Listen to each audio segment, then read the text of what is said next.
శ్రీమాత్రే నమః. ఇలాంటి విషయాలు భార్యాభర్తల మధ్య వస్తే ఇక అంతే. ముఖ్యంగా చెప్పాలంటే ప్రతి వ్యక్తి జీవితంలో మంచి సంబంధాలు కలిగి ఉండడం ఎంతో ముఖ్యమని నిపుణులు చెప్తున్నారు.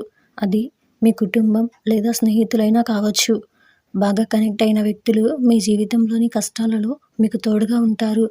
ఏ వ్యక్తి అయినా తన జీవితంలో విజయం సాధించాలంటే మంచి సంబంధాలు కలిగి ఉండాలి. అందుకే మంచి బంధాలు బలహీనపడకుండా చూసుకోవాలి. ఒక వ్యక్తి సంబంధాలను బలంగా ఉంచుకోవడం ఎంత ముఖ్యమో చాణక్యుడు తన చాణక్య నీతిలో వెల్లడించాడు.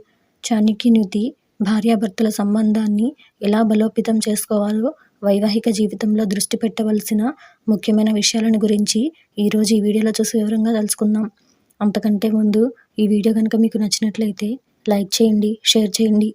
అలాగే మరెన్నో ఇలాంటి ఆధ్యాత్మిక విషయాల కోసం మన ఛానల్ని సబ్స్క్రైబ్ చేసుకోండి. ఇంకా విషయంలోకి వెళ్తే చాణక్యుడి ప్రకారం ప్రతి జంట ఈ విషయాలను దృష్టిలో ఉంచుకొని దానికి అనుగుణంగా ప్రవర్తించాలి. వీటిని దృష్టిలో పెట్టుకోకుంటే మీ సంబంధం త్వరలో బలహీనపడుతుంది. చాణక్యుడి ప్రకారం భార్యాభర్తల మధ్య సంబంధంలో ఏదైనా సంబంధాన్ని బలహీనపరచడంలో అనుమానం ప్రధాన పాత్ర పోషిస్తుంది. ఇది అపార్థానికి దారితీస్తుంది. ఈ విషయం జీవితంలో ప్రతికూలతను సృష్టిస్తుంది. రిలేషన్షిప్లో గొడవలు తలెత్తితే అవి త్వరగా తగ్గవని చెప్తున్నారు. అలాగే దాంపత్య జీవితంలో భార్యాభర్తల మధ్య ప్రేమను నాశనం చేసే వాటిలో అహంకారం కూడా ఒకటి. అహంకారం వైవాహిక సంబంధాన్ని నాశనం చేసే అంశంగా పరిగణిస్తారు.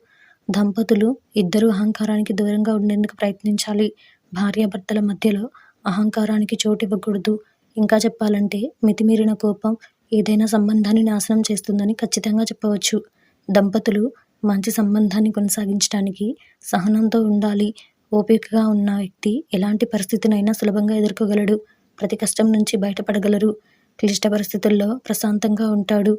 భార్యాభర్తల సంబంధాలు సంతోషంగా కొనసాగించడానికి ఎల్లప్పుడూ సహనంతో ఉండడం మంచిది.